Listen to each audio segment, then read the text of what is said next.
So you're not obligated to be on camera, but you all look gorgeous to me. So I like seeing you if that's possible, but it's certainly not an obligation. Couldn't agree more. Couldn't agree more. So I think we can go ahead and get started. I have a feeling that we're going to get a few more people on. But in the meantime, happy Tuesday, everyone. Happy Wednesday on the other side of the planet. That's just always crazy to me. Time zones. I don't struggle with the East Coast, West Coast time zone issues anymore, but I really struggle with understanding where in the world the time zone is, what time I have to keep checking my phone. Can I call Sheridan right now? Is this a good time? No Is it idea. 2 a.m? Will she be fast asleep? Exactly. Exactly. I know if our mutual friend Anne had decided to find some friends in other parts of the world so that if it was 2 a.m, her time, that she could actually connect with people so she could have someone to talk to in those moments, especially when we're in the throes of food. So it's a beautiful gift to have time zone changes for that reason, if nothing else. So I wanted to ask you a question, Sheridan, before we get started. Last week, just to refresh everyone, there is a recording from last week. I sent out an email just a moment ago that had the recording if you missed it, or if you want to catch up again and rewatch, it's there. The link is there. We talked in broad strokes about joy and about a particular 21-day course that you have set up. And I just wanted to ask you, you have written a book called I Am Enough. And in there, it does this amazing job of walking people through the process of making some incremental baby step type shifts that really do have a lasting effect. We've got several people who took advantage of that book when we were using it as book club a while back and have made some lasting changes from that. So, what brought you to the concept joy in particular? Why did you choose this topic? I realized that for me, I have such a forward personality and bring so much positivity to my work, to my listeners, my readers, that there's actually an assumption that I have a naturally high set point when it comes to happiness and joy. And when I did the 90-day challenge, I actually realized it's certainly part of me. And I think it's a gift that I can bring that to other people. But for me, cultivating joy and happiness and feeling elevated is actually a fair bit of work.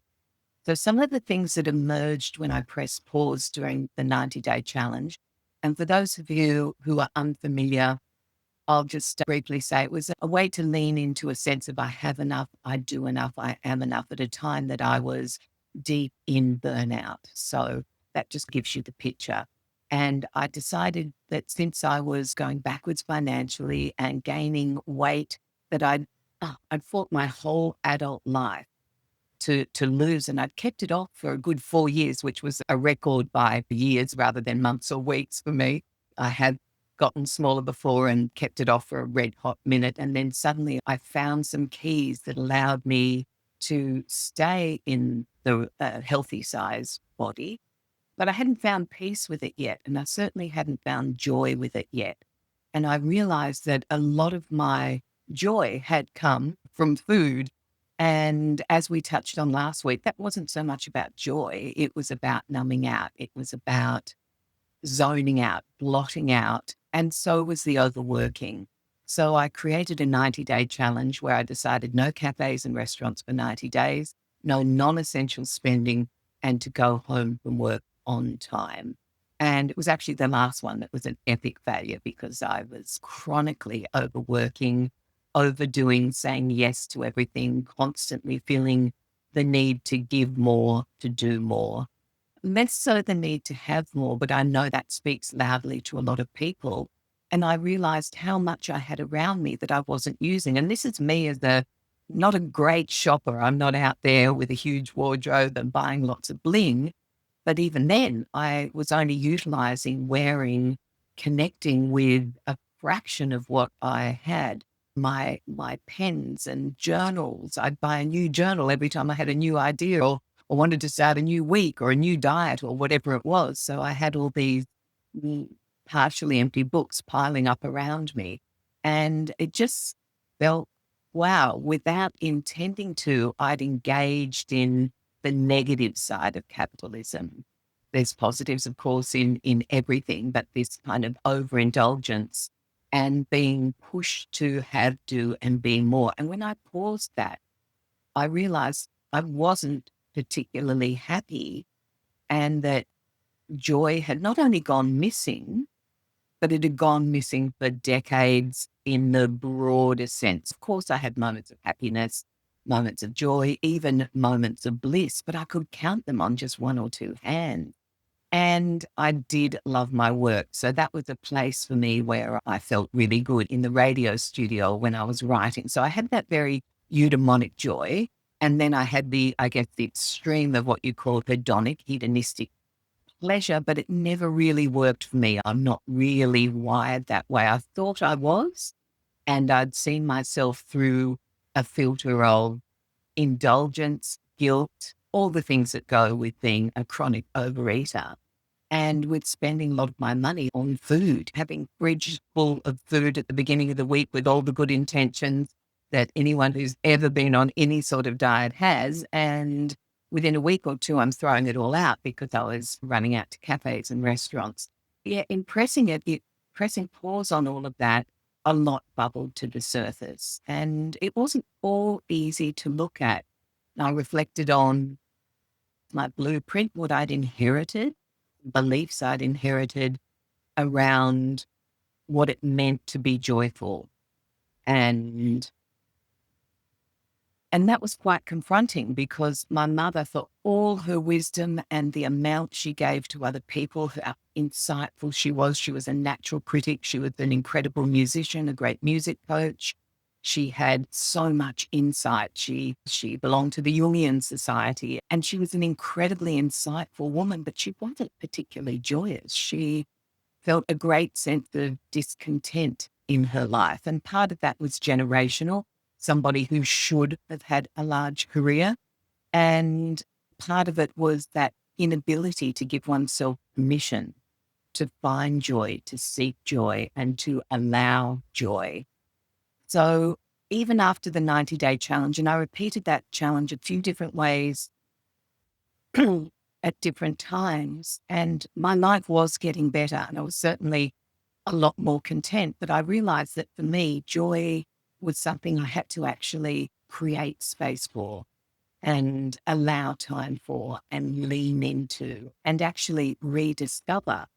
The short answer would be it was an excuse to work with you again, Sonja, because we had so much fun in the book club doing the 90-day challenge. And that was joyous. So there's still a lot of real joy and contentment and sense of meaning and purpose in the world with my writing and broadcasting and all I do in the world. But outside of that, joy had largely gone missing. And I was really aware as I was getting ready to reactivate my website and step not away from broadcasting, but back from broadcasting and more into writing and into working in this space, working with others, finding their joy and contentment, that I probably needed to create something that was not a 3-month commitment. If you hadn't known Sonja, why would you commit to spend 3 months with someone on the other side of the world, reading their book and doing a deep dive and getting coaching? Perhaps you wouldn't. Perhaps some of you would. Perhaps some of you have got instincts and we've got karmic connections or whatever.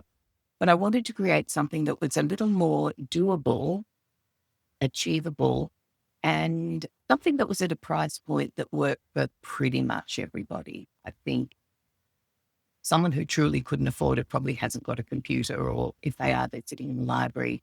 They're not sitting at home or in an office with the ability to connect with this. And that also came off the back of COVID-19 and the general sort of unrest we're seeing politically in the world. I was also noticing that others seemed to be lacking in joy. They were afraid. And the things that were meant to make life better, like robots. I remember growing up and thinking, oh, when a robot comes, it's going to do all my housework. It's going to be like danger, Will Robinson. It's going to warn me of negative things and be this really positive thing in my life. And to some degree, that is true with AI. But now we have loss of jobs and fear of falling behind, because everything's moving so quickly. And yet joy is so inherent and it's predominantly found in nature and inside us and in connection. So I was hearing from people who were either overtly busy or very lonely. We have a loneliness epidemic. The World Health Organization, I think, declared that about 3 years ago. And yet we have this ability to connect with each other, but somehow the meaning's gone out of it. And I noticed that I was slipping back into self-soothing behaviors, not so much around the food because I'd worked on that and that sort of addiction, but around just feeling like the only way I could feel some pleasure at the end of the day was to perhaps watch an episode or two, which would turn into 3 or 4. And I felt this sense of time wasting, yet I knew I was already doing enough. So as I began to investigate all the little ways that we could tap into joy that are free or affordable and readily available to us, I started actually including them in my life. And it really kicked off on my birthday 2025 in a way that was more significant, that led me to creating what I'm loosely calling my body of work I'm going to call the Joy Club. And this little first offering of 21% more joy in 21 days. I had a birthday, and I don't know if I mentioned this in the last call, so I'll be brief at the risk of repeating myself, but I was quite exhausted at the time. A lot had been going on, and I couldn't think of what to do. But I knew that celebrating ourselves is meaningful. I've done the birthdays and the Christmases where I've gone, it doesn't matter. I'll just stay at home or whatever and eat a salad. Hadn't really. And then on the actual day of, when I've got this sense that everyone in the world except me is having a great Christmas, or nobody's remembered my birthday, or not many people, of course, but there's always a couple that do. But without that doing something to mark the occasion, it was going to drift by. And I do not want a life that drifts by. I want to actually live every moment. So I asked myself the question, just how much joy could I cram into my life? I'd experienced some, obviously, quite a lot, but on a daily basis, it was still slipping away from me. It was slipping through my fingers. It was hard for me to connect with it. So I asked friends, hey, I'll happily pay my way, but if you've got an idea of what I could do for my birthday, and I've got a feeling I did bring this up last week, because a friend gifted me a night of no lights, no lycra, dancing in the dark for an hour. And I found myself there within 5 or 10 minutes, just with this huge grin on my face. And I wasn't at my fittest or lightest or most agile. I'd certainly been in better shape and worse shape in my life, but I just wasn't expecting it. And this joy hit me and it stayed with me. And it didn't matter that I was huffing and puffing, and it didn't matter what I was wearing. And I'm like, oh my goodness, I need to find more of this. So it had started a long way back, but, and particularly around writing I Am Enough, that real noticing of what's happening in nature and all the joy that is on offer all the time, and the things that are available in our communities that are free and fun and fabulous. And when I added the dance and then found ways to dance every day, which of course brought back in the music, and I noticed the extra joy and the extra numbers on the dance floor whenever they did one that was connected with our history, a 70s night or an 80s night or even a 90s night or a 60s night, that sense of nostalgia and music that takes us back to perhaps a more carefree time in life, the boost of the dopamines would go up and the joy would be higher and there'd be more people engaging. And I thought, I need to come up with a way to help people or remind people. Like a lot of what happens in webinars like this, we are actually creating a sense of remembering together. We intrinsically know what brings us joy, but perhaps things have gotten in the way. So I wanted this to be a really gentle exploration. A lot of people were a bit nervous about a 90-day challenge and saw it as perhaps a bit austere or going without. And it wasn't really about that. It was just pressing pause to notice what was underneath our habits and underneath our spending and underneath that overeating. But I wanted to create something that was gentle and something that was quite beautiful, that in and of itself, you could spend just 5 minutes a day, 5 to 15 minutes is what I recommend, gently contemplating, but that even clicking on it would be joyful because each day would be like unwrapping a little surprise and make something that is quite beautiful. Beauty is something I've denied a lot in my own life. Today, in, I guess, today's topic, which is the beginning of the course, which is noticing, I challenged myself as I was preparing to come and be with you all today to notice even more joy. And you know what I discovered? This is hilarious, but I guess it goes back to a childhood where I wouldn't say we lacked for anything really important. We had good food, we had encouragement to do the things that were meaningful for us, but we didn't have any wriggle room around indulgences, desires, fun. But usually if we put our hand up and said, I want this, there's no money, so you find a way to get it. Anyway, I was in the shower and I looked up and I noticed this. I'm just going to cover the brand because I don't want to advertise for anybody. But this is this beautiful product that I bought myself years ago. It's a body balm and it is geranium and mandarin and what's the other one? Bergamot. So some of my favorite flavors in this beautiful product. And I'd met the people behind this product when they were the sponsors for a writers festival that I was involved in. And I remember feeling really guilty when I bought it because it was like 5, 6 times what I would normally spend on a body balm. I bought it, I think about 5 years ago. Guess how many times I've used it? Perhaps 5. I'd be lucky to use it twice a year. It's sitting there unused. And I'm like, I had not noticed that. There's something that brings me joy, the scent and the memory of that amazing writers festival and allowing myself to spend a little more on something than I normally would. And I hadn't been using it.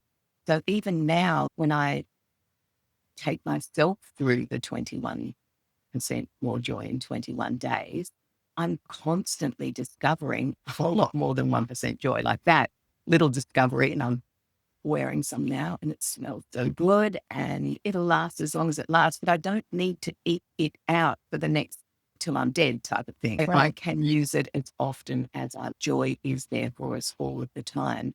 And I think in these sort of challenging times where a lot of people are very, shall we say, activated by the political climate that we live in, like we're not here to talk about your beliefs or dig into that, simply to recognize that there is a lot of unrest and disagreement and loudness about people wanting to express something and wanting everyone to agree with them. And when it comes to joy, it can be quiet, it can be subtle, it's an inside job. Yes, we can expand it by sharing it, but we can start with that simple 1%. And in a life where most of us have goals that are quite audacious and quite challenging, and that is a very motivating thing. I personally am that eudaimonic type that likes the big goals and I like to tick the boxes. But the balance for me is creating this gentler approach, which includes things of beauty, flowers. My beautiful sister sent me this week. Yes, I noticed that. Yeah. Thanks, Lisa. A little bit of sparkle, something that smells good. I talked a lot in I'm Enough about the essential oil burner, but when I'm not thinking about it, next thing I know, I don't use it for a whole month. And yet I've got a lifetime supply of essential oils that I've gathered over the years. So I wanted to create something that was just a little bit of a counterbalance to the times we find ourselves in, both inside ourselves and outside of ourselves, and something that in itself felt like a gift to myself, a gift to the world. I'm starting to see people gift it for Christmas, pay it forward. On that subject, at the end of the call, we will do a pay it forward giveaway with this. I'd really like to do that. So just for fun, there's a lot of joy and anticipation. Could it be me? Could I be the one that is going to be gifted this course? And I just think there's so much joy we can have. And yet those of us, particularly those of us who are, I guess, sensitive to some of the challenges in the world, in each other, those of us that by nature or by necessity are in a caring role, we're often quite burnt out, but we've become hypersensitive to what's going on around us. And Sonja, I'd invite you at this point to perhaps tell us a little bit more about the science behind those of us that have sensitivity, where our nervous system's got all like that. Yeah, yes. And thank you for spending some time with us on understanding the concept behind joy, because I just want to say, before I dive into that, I just want to say that many of us feel like I don't deserve it. I need to get these things in order for me to justify spending some time even noticing. Because the thing is, I guess I just want to ask you one more question. I'm assuming that you do not spend your entire day in joy, that there are No, times of in course your day. not. Of course not. Exactly. And Yeah. that's what, Yeah. right. There seems to be this all or nothing attitude in a lot of ways, that we just want a glimmer, and that glimmer can be Mm. amplified. That glimmer. And the reason I'm saying that is because our brains are designed to look for the crisis. I mentioned this last week. Our brains are designed to keep us safe, period. So it's going to look out for those things that we deem, that we have classified, or that our ancestors, and I love the word blueprint, I love that our ancestors have used for generations to keep us safe, particularly if you're female. We have been raised with things like, Sonja, this is my grandmother. Boys don't like smart girls. We have been raised, my grandmother was terrified that I wouldn't have someone to take care of me. And the concept of me taking care of myself was so out of her realm, she didn't even know how to begin to suggest something like that. And yet here's this smart little girl who is perfectly capable, and showing that after 66 years, I'm perfectly capable of taking care of myself. It would be lovely to have a significant other, but I'm perfectly capable. But that wasn't even in her bailiwick. That wasn't in her mindset. That wasn't available to her. We have different information available now, and we are sentient. We can overcome that concept of crisis. We can overcome the concept that we have to highlight every day all the things we did wrong, because that's supposed to keep us safe. Because if we know all the things that we've done wrong, we will try our best to not ever do those again. And that will keep us safe. I have a question before I go into a little bit more of this science. I'm curious. I would like for people, it's pretty late here on Tuesday for most people here. I'm curious how many people can come up with something that they did today that brought them joy. Could you put that in the chat thread? Could you bring up something right now that brought you delight, that made you feel a little silly, that maybe made you feel giddy, that you can highlight in this moment? I would love for you to put that in the chat thread. And that might And if you take a can't, minute. yeah, if Go you ahead. can't think of one, just look around you. And is there something in your environment? And this is something we talk about in week 1 of 21%. Is there something that someone gave you? I am looking up at a lamp that was given to me by a really dear friend who made it from scratch, like it's a paper lamp, and it is so beautiful. She made the actual paper, she molded it, crafted it, every element of it. And that was a birthday present this year. And it makes me happy every single time I look at it. I'm also looking up at a print of Carmen Miranda. You'd love this. This is very you, Sonia. And my mother and I bought it when she was in recovery from her first round of chemotherapy with cancer. And she was somebody who often denied herself anything pleasurable. Being able to see this and remember that time where she just let go of all her beliefs and bought something she really liked. I'm getting some lovely messages here, Sonia, I if you want to read know, it. they're wonderful. And they're from some of the people that I know very well. So I can really, this is the connection piece around this joy that I love so much, that I'm watching, and we're going to read some of these things because I think they're important. But I'm watching and feeling myself the joy of someone else experiencing this joy. So it's a delightful exercise. We've got spent time with my sister. I'll leave the names off in case you guys want anonymity. Spent time with my sister. Hugged coworkers at a work baby shower. Oh, I reclaimed my bathroom. Yes. That one has a history that I'm just Oh, really no, I want to excited hear about. about that Yeah, one. and it's so exciting. Connected with friend via Marco Polo. Sharing my experience of overcome anxiety with different groups I had Zoom calls with. Yes. Watched a reel with babies laughing. Just turned on Midnight Forest Essential Oil Blend. Thank you, Sheridan. Oh, excellent. And getting out my Christmas decorations. I was joking with her earlier about she's the reason it's snowing everywhere because she's pulled them out already. A session with my IFS therapist lit my fall scented candle. Excellent. Excellent. These are really important. Now, the science behind this, there's an awful lot of information out there that gratitude is important. Okay. And in essence, what we're doing is building a gratitude list of things that have happened to us. But the important thing is not the list itself or building it or identifying these things, but marinating in the moment, pulling back, just like what you were talking about earlier about dancing, and the memory just made me light up just hearing you talk about it. When we can marinate in that, what we're doing is amplifying that experience and cementing it. We all know what it's like to beat the hell out of ourselves for something that we are ashamed of, or that somehow the concept came into our world, into our blueprint, that if we do something here, that we have to have shame for it. And that's the thing that is dissipating the potential for joy when we are sitting in those shame cycles. But when we can look at something that happened to us and literally spend a moment, it doesn't take long, but just spending a moment, it makes it adjusts our prefrontal cortex, it adjusts our amygdala, which is our trigger center. It creates a situation where we are creating a new habit and a new process and retraining our brain to look at the positive things and the happy things and the gentle things and the delightful things. It doesn't mean we're going to lose the negatives. Those are important.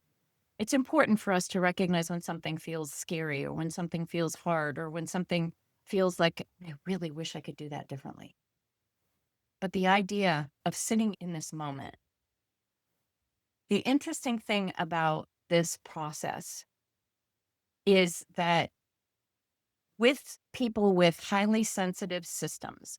And frankly, I am finding more and more evidence to show that most people with an issue with food also have a highly sensitive system. You are keyed in, and this could be natural or this could be nurtured. We could be born with a heightened awareness about others. We could be born with the ability to read micro expressions.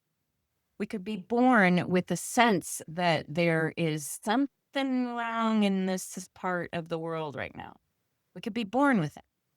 But we also are often, unfortunately, trained at a very early age to watch for these things and to be very alert to these things. And that is the nurture side. It's probably the wrong word to be using in that case, but that's what's happening. And so our system is designed to be on high alert. And when we're scared, when we're in grief, when we're sad, when we're filled with shame and judgment and guilt, we eat. We do. That's what we do until we don't. But we learn that those things that food numbs those things. So they're not as intense, especially for someone who is highly sensitive. So guess what else is numbed? Joy, giddiness, delight, brevity, even laughter. All of those things are numbed as well. If we've got a moment, I want to tell my story about my first experience with giddiness. Now, mind you, I think I probably come across as someone that you described earlier as a high positivity person with a bent toward finding the humor in a lot of different things that might not seem as funny to other people. I have that grace, I believe. In the process of taking care of everybody else, being the mother to everyone, running my own business, and this was way before this business, running my own business. I was a painting contracting company with my brutal ex-husband, handling all of those things, juggling a ton of things. I ate a lot. And I ate to sustain, I ate to strengthen, I ate to get on with the next thing. I also subdued and numbed all sorts of things. So I had been abstinent, and that's basically no sugar, no flour. I'd been maintaining a really solid weight loss. I'd released probably at this point 150, 160 pounds. That's a lot. That's like what? A male senior in high school, right? I released all of that. And so here I am running a half marathon. I ran it, walked it, but I ran. And see, I had to justify this still. I still say that. I didn't run the whole thing, but I'd run the half marathon. And then I came back a few days later and ran a 5K. And I did run the entire 5K. And that felt like an accomplishment. I couldn't stand it. I was like, I was jittery and I was giddy. And I was on a phone call with a big community, and I was sharing this big deal. It was a huge deal, and it was the very first time in decades that I'd felt giddy. It was as challenging and unusual and weird. I still remember it. I can go back to that moment in a heartbeat. These are big deals. And when we can allow ourselves to live vibrantly, which for me means all the things, not just happy, not just sad, but all of the above, to be able to really appreciate a devastating circumstance and to be able to walk through it without feeling like I need to use something to numb it, and to recognize that it actually does flow through. And that's what I feel like the one thing that I can see that my community could need more than anything is to allow yourself to take 5 minutes a day to be in joy. Allow yourself that, and to see what it feels like, and to see if it helps. Sometimes being in that place helps you with the other thing that you may be struggling with. So that's my 2 cents for your 21% greater joy in 21 days. And the idea of the 1% is to make it incredibly doable, to take the pressure off, because we put so much pressure on ourselves. Like the biggest joy kills, you know them, perfectionism and comparison. Somebody else has got it. Somebody else deserves it more. It's not fair, whatever the story is. And we do gently explore the stories, but and very gently, because most of us have done a lot of work on ourselves. But leaning into and discovering, and particularly in the beginning, week one, this week, is all about noticing, just noticing those little moments of joy that are all around us. And they are free. They're just right there. Nature offers these little magical things constantly if we're paying attention. So that noticing, that act of mindfulness, that we often feel that, oh, to be mindful, I've got to do a 20-minute or a 45-minute or a 1-hour meditation, and I have to be already in this Zen place. But when I do it, I'm restless and I'm irritated with it. Just look out your window and notice. So yeah, 1%. And it builds on itself. So that 1% little bit of joy, and hopefully each of you who popped a comment in the chat and talked about something that had given you joy, even the re-noticing, that's right, that lovely moment happened. It sparks that a bit of extra joy, and it's ours to keep. No one can take that away from you. No political party, no difficult ex, no other challenge that's external to yourself. When you allow yourself to notice, yeah, it's an internal job and it's yours to keep. And we need to protect it too. So yeah, for a lot of people putting time, and I really appreciate everyone who is here and everybody who's listening to the replay, because it's a webinar, it's big, it's a chunk of your time.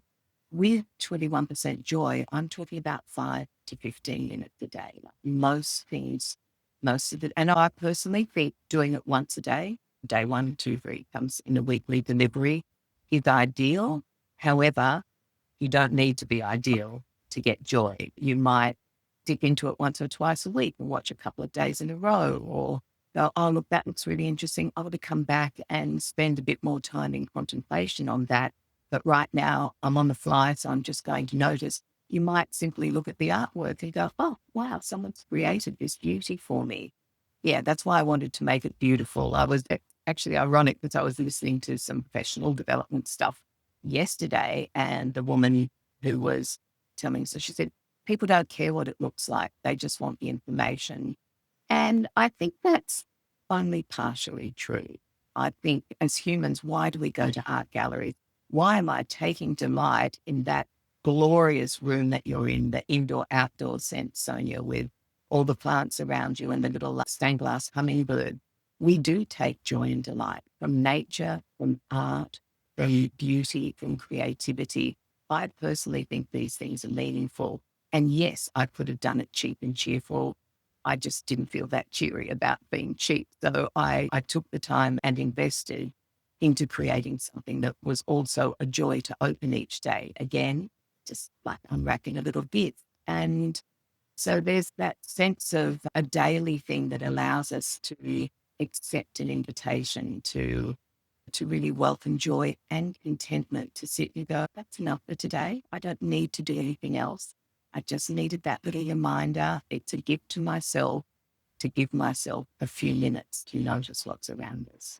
And I think I mentioned right at the end of the call last week how joy acts as the opposite to red flags. And you're 100% right. So yeah, we are wired to notice the red flags. That can also go missing when we're overdoing, when we're in a bit of a tunnel of over focus or hyper focus, or that our nervous system get all supercharged and we can walk straight past the red flags. To be honest, we probably always see them. There's probably always that, I should get that lump checked out. I should deal with that rattle in my car. We do notice them, we just choose to ignore them. But glimmers act in the opposite way, that they're both important. So it is important that we notice red flags. We are wired, as you said, to notice them and to take action to either avoid something difficult that is coming our way or to investigate it and get ourselves in a safer place, using the metaphor. Okay, so a joy glimmer is nature's way, is life's way of just raising its hand and saying, here's some hope. Here we are. Here's something that can bring you more joy. That's what a glimmer is. So in week 1 of the 3 weeks, it's all about noticing what are the glimmers and which are the ones that call you, because we are all different. And so what calls to one person, another person might go, yeah, nice sunrise, so what?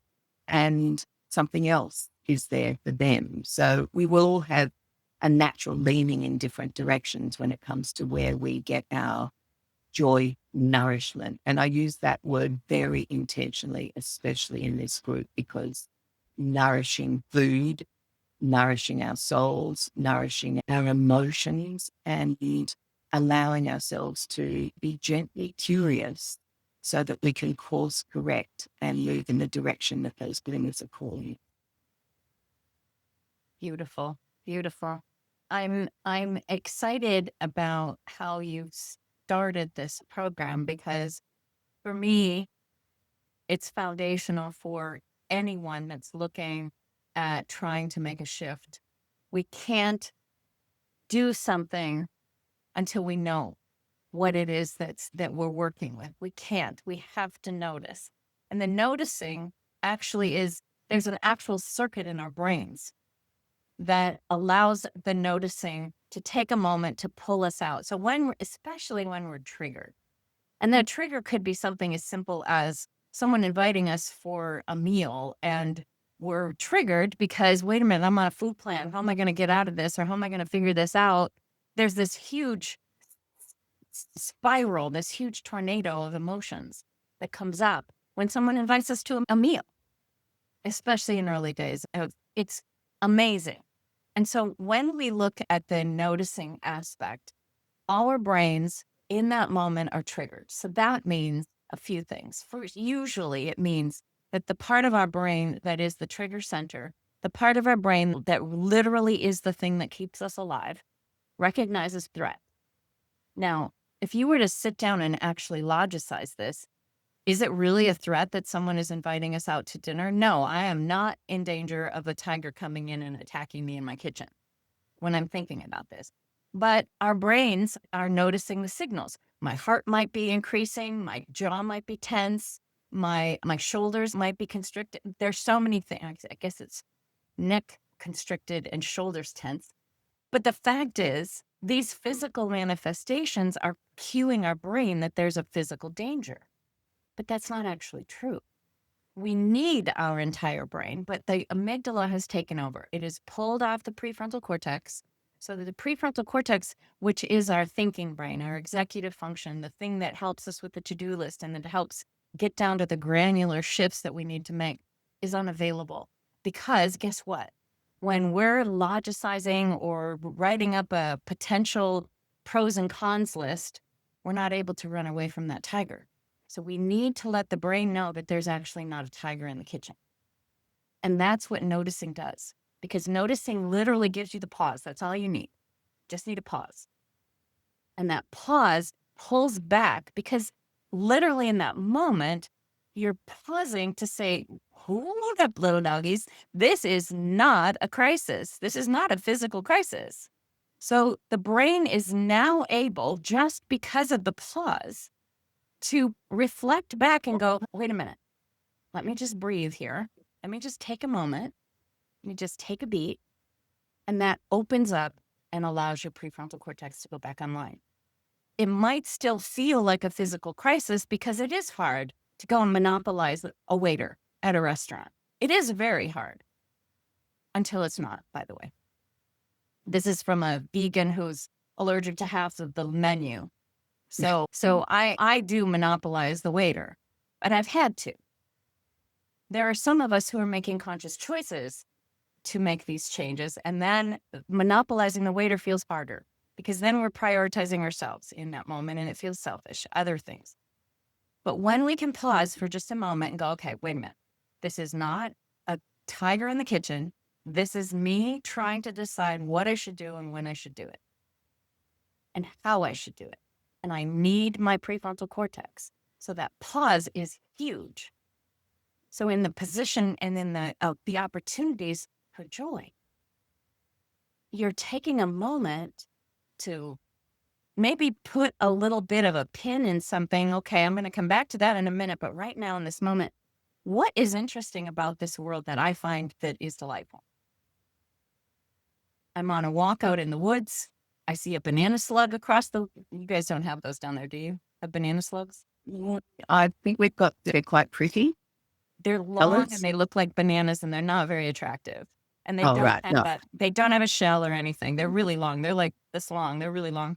But there was It's a little one bit across, scary. there was one, I know, they're not very attractive either, and they leave a slime trail. So not something that one would normally consider joyful. But here was one crossing a very well-traveled path on my woods, and I chose to stop and protect that slug. I didn't pick it up and move it because that felt traumatizing. But I thought, no, I could take a break here for a minute from my well-intentioned mile in my woods. I can take a break here and protect this slug from, if I'm standing there, the bike's going to go around me. So I just took a moment, more like 2 or 3 minutes for the slug to cross the street. But that's me allowing for the space. And that's what you're talking about, is giving the space so that I can actively, calmly, centered and ground myself for the next crazy moment. It's going to come.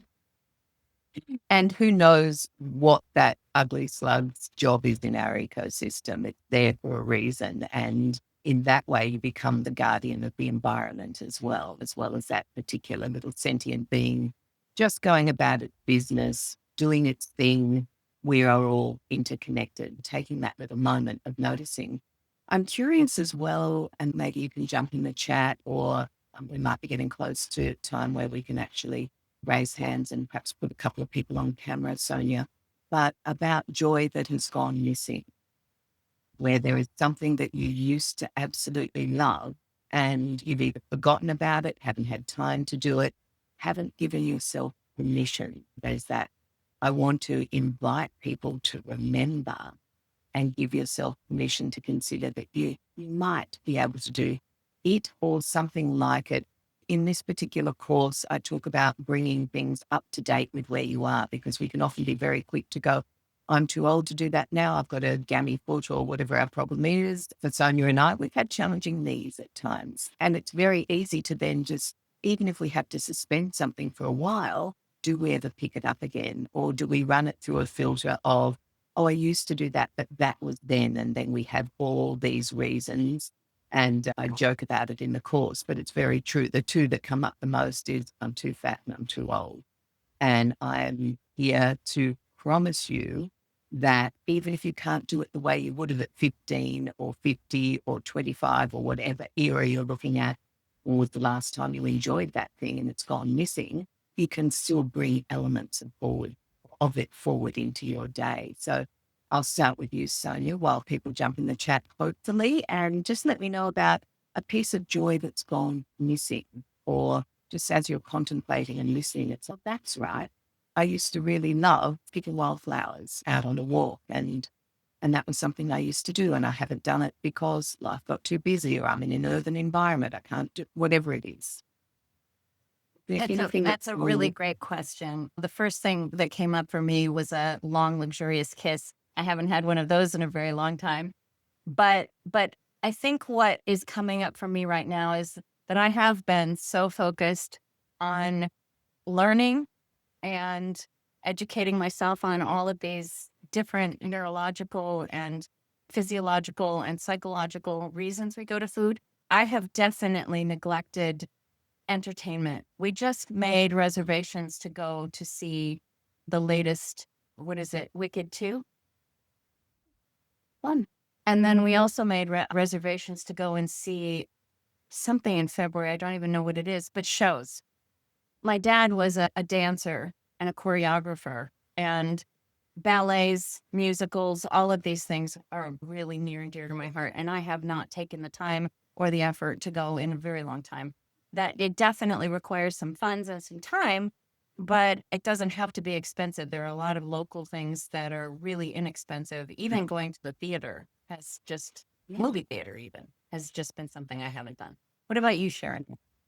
There's often some free events too, and they might not be quite as highbrow, but they still can be a lot of fun to engage in. And if anyone is thinking of something from the past, please pop it in the chat so that we can share it. You can leave your name off it if you prefer.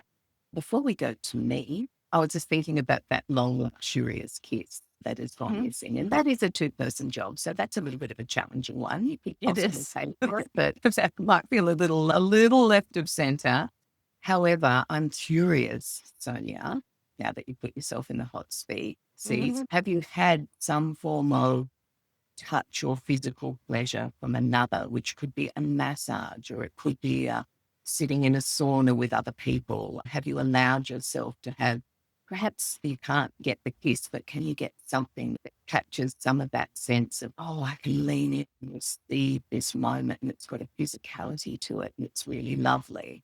Yeah, absolutely. And it's ironic because acupuncture has been really restorative for me in these last few months. In particular, I started going because I had an issue with my knee and insurance was paying for it. Yay, I get a double hit.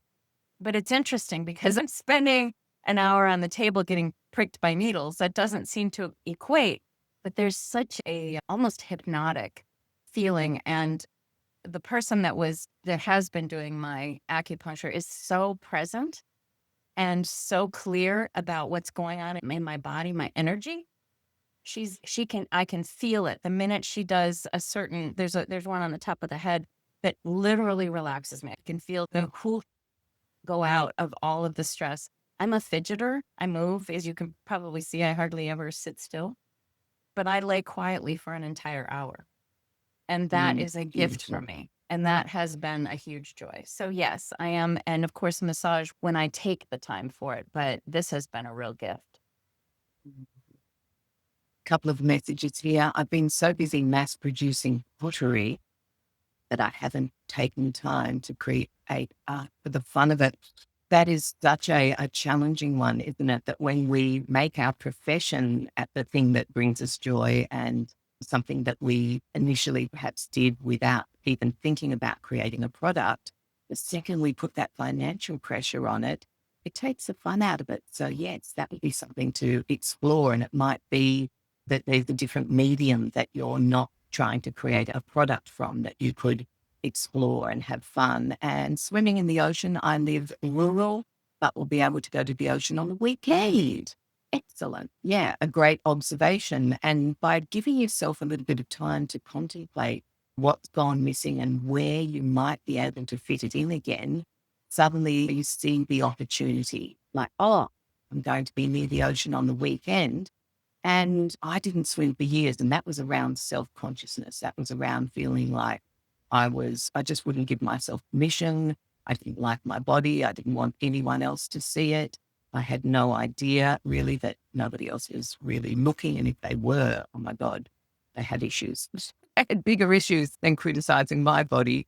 But when I finally allowed myself to swim again, it's, oh my goodness, how did I let this go missing in my life? And I knew how, of course, through that self consciousness. But I made a conscious decision to go, you know what? That may always be there to a degree. There's parts of my body I look down and go, "Eh." And then it's forget it. Once I'm in the water, who cares? And Right. even when I'm in and out of it, there are people of all shapes and sizes. And when we criticize ourselves and write ourselves off from something that is as joyous as, and I'm like part mermaid, I swear. It's in my DNA. Being in the ocean is such a significant part of my joy, part of my recovery, part of my personal balance that I'm crazy not to do it. And yet for years and years it went missing. So yeah, just something to be aware of as we move forward and get close to wrapping up. Sonia, we're powering along today. Yeah, and you had mentioned that you wanted to give away a free class. I just want to, or a free subscription to the 21 days. I 21 would days. love to. Mhm. Yeah, I wanted to ask people that are interested in participating. First of all, there's the link to sign up, and it's Sonia and Sheridan is the coupon code for for a Yes. discount. But I wanted people to participate. I have a number in mind. I want to pick a number between, I want you to pick a number between 1 and 100. And let's see who gets closest. How's that for a person? Excellent. That's very clever. Very Yeah. clever. So pop your Um, number in the chat thread and we'll mm, see who gets it. yeah. And it's just a fun thing. Don't think, oh, I can't put anything because I can probably afford it. Great. Excellent. Buy it by all means. You will get a discount just by being here. But even if you've got $1 million sitting in the bank, it doesn't mean you don't deserve a gift. And that's, I guess, the thing I'd like to highlight. Everybody does deserve every now and then a lovely surprise. And I would love you to participate. I'd love you to get that sense of unopening the present when you jump into 21% more joy in 21 days. And we might make a habit out of this, Sonia. I know your book is about to come out. So we're just waiting to get oh, I've looked at the proofs and it's all working and it's all good. And yes. Ooh. And look, if you've already purchased the course, somebody has, thank you. You will have a pay it forward version. So you can gift it to someone. It doesn't have to be someone in the group. It may have someone that's in your life that you think that person could really do with a little bit of joy, a little bit of a nice surprise.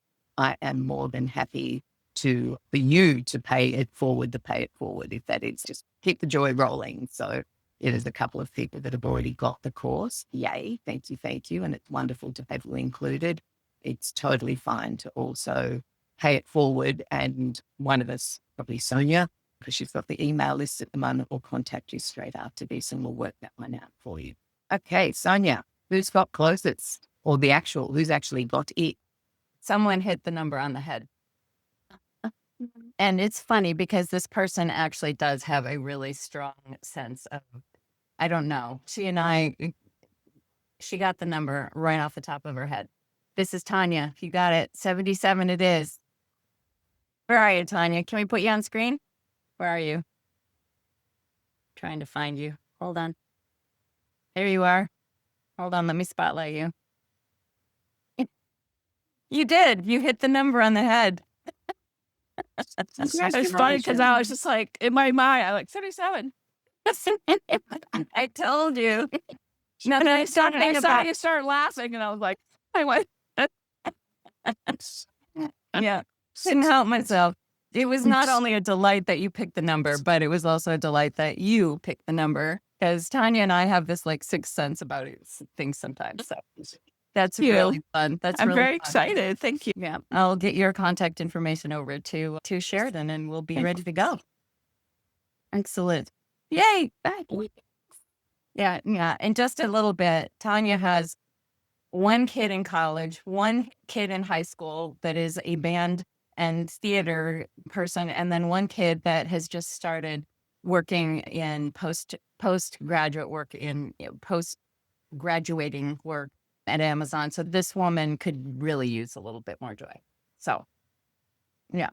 No, you got a lot of responsibilities on your shoulders. I find joy in them, but also, yeah, it would be awesome to spend joy for me too. Yeah. Exactly. Absolutely. Exactly. Absolutely. All right. I And did. Go ahead. yeah, I was just going to say, it must be wrapping up. If anyone is in a position to purchase, we will be using these calls to reflect on what you're learning in that course. It's very gentle, but it's really powerful. And I have been so pleasantly surprised by how people have embraced it and the difference it's made to their just everyday lives. That gentle lack of pressure, 1%. Even if you only did one exercise a week, I'm pretty sure you get 21% more joy or something like it. So don't worry too much about the maths. I look forward to sharing more next week. But as you go forward into your week, just noticing what brings you joy. I've got this beautiful cup that a friend gave me from a trip to Japan, and drinking an afternoon herbal tea out of that. It's quite different to the cup that I use for my first cup of the day. And I've got a bonus meditation in there around really enjoying that very first cup of the day. I think I mentioned it last week. I drink water out of goblets because it makes me joyous. I do not like drinking anything out of plastic, like these simple things that can just give us a little lift in their day. So I encourage you to just notice what's on offer around you. And I love this cat. Oh my goodness. Is it a cat or a dog? It's a cat. That's Wonderful. Dexter, for sure. Hey, Dexter. Thank you, Sonja, and thank you for all your wisdom. I can't wait to celebrate your book, the proofed copy, being Yes. available very soon while we're doing this series of webinars. Your book is going to Yeah, come out. I and was we're going assured it's about we're to. going to party. Yeah. Thank you all. Have a wonderful day. Yeah. Looking forward to spending another week with you. Please keep us posted on how things are going for you. And glimmers. They're all around you. That's right. Bye, everyone.